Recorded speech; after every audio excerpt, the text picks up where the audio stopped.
Next PRAN பாருங்கள். Next PRAN clean பண்ண போகிறாங்க. ஒரு ப்ரானும் நல்லா பெருசாக இருக்குது. அதனால இந்த ப்ரான் வாங்கினது. இதுக்கு தான் ட்ராகன் ப்ரான்னு சொல்கிறாங்க. இப்போ நல்லா ப்ரானை க்ளீன் பண்ணிட்டோம். க்ளீன் பண்ணிவிட்டு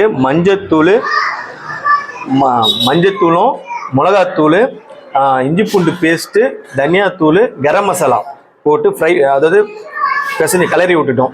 இதில் வந்து எவ்வளோ அளவுன்னு ஒரு 2 கிலோவுக்கு 2 டீஸ்பூன் வந்து மிளகாத்தூள் போடலாம். அப்புறம் வந்து 1 டீஸ்பூன் வந்து கரம் மசாலா போடலாம். ப்ளஸ் கொஞ்சம் தனியாத்தூள் போட்டுக்கோங்க. தனியாத்தூள் போடலனாலும் ஒன்றும் பிரச்சனை இல்லை. இஞ்சி பூண்டு பேஸ்ட்டு தேவையான அளவு போட்டுக்கோங்க. உப்பு கம்பல்சரி சேர்த்துட்டு பெரட்டி வச்சுக்கோங்க. பெரட்டி வச்சுட்ட பிறகு ஒரு கிட்டத்தட்ட 1/2 ஹவர்னாச்சு ஊறணும். ஏன்னா நிறைய பேர் நம்ம பெரட்டி அப்படியே அவசரமாக பண்ணிடுவோம். அப்போ வந்து நம்ம உங்களுக்கு வந்து மசாலாலாம் நல்லா உள்ள இறங்காது. ஸோ அதனால எப்பவுமே ஒரு 1/2 ஹவர்னாச்சு நீங்கள் ஊற வைங்க. ஊற வச்சுட்டு நம்ம ஃப்ரை பண்ணுறோம். ஆல்ரெடி 1/2 ஹவர் ஊறிடுச்சு.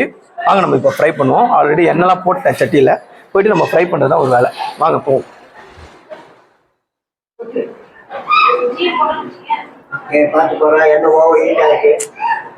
இப்போ எண்ணெய் போட்டாச்சா? இப்போ வந்து சட்டியில் எண்ணெய் போட்டாச்சு. இப்போது போட்ட சட்டியில் அப்படியே ஃப்ரை பண்ணுது. நல்லா காஞ்சிடும்.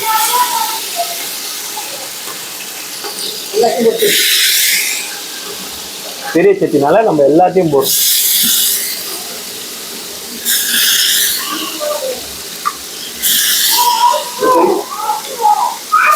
எல்லாத்தையும் போட்டாச்சு. ஒன்றும் இல்லை, இப்போ எறாவை போட்டு உடனே பெரட்டாதீங்க.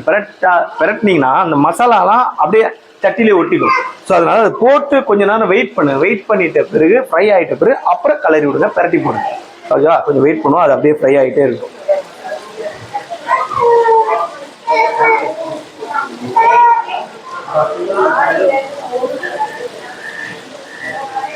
அப்பா சொன்ன மாதிரி எல்லாமே போட்டாச்சு, மசாலா எல்லாமே. இப்போ லாஸ்ட்ல இதை வந்து எடுக்கிற சமயத்தில் இந்த கருவேப்பிலைய பிச்சு போடணும்.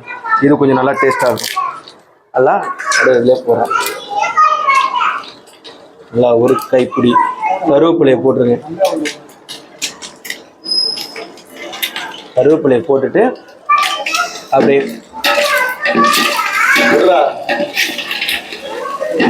பாருங்க, நல்லா ஃப்ரை ஆயிடுச்சு. இன்னும் கொஞ்ச நேரம் தான், அவ்வளோ 1 நிமிஷம். சூப்பராக ஃப்ரை ஆகிட்டே இருக்கு. வந்துடுச்சு. இப்போ நம்ம அப்படியே எடுத்து பிளேட் பண்ணுவோம். நல்லா எண்ணெயை எடுத்துட்டு பிளேட் தான். நல்லா பெரிய ப்ரான்னால உங்களுக்கு தெரியுது, பெருசா நல்லா வெந்துடுச்சு. எண்ணெயை எடுத்துட்டு பிளேட் பண்ணுங்க.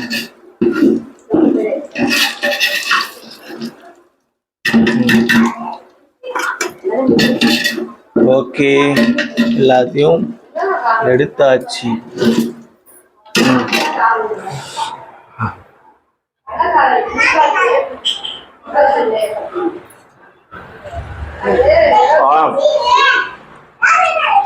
செம்ம ஜூஸியா, செம்ம டேஸ்டா இருக்கு.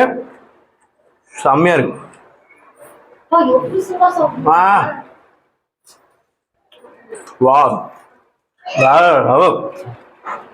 சுட இந்த ஸ்மோக் வருது, செம்ம டேஸ்ட் ஆகும். நீங்களும் ட்ரை பண்ணி பாருங்க. இதோட இன்னும் கொஞ்சம் டீட்டெயில் ரெசிபி எதனா வேணா கீழே கமெண்ட் பண்ணுங்க. Okay, by guys.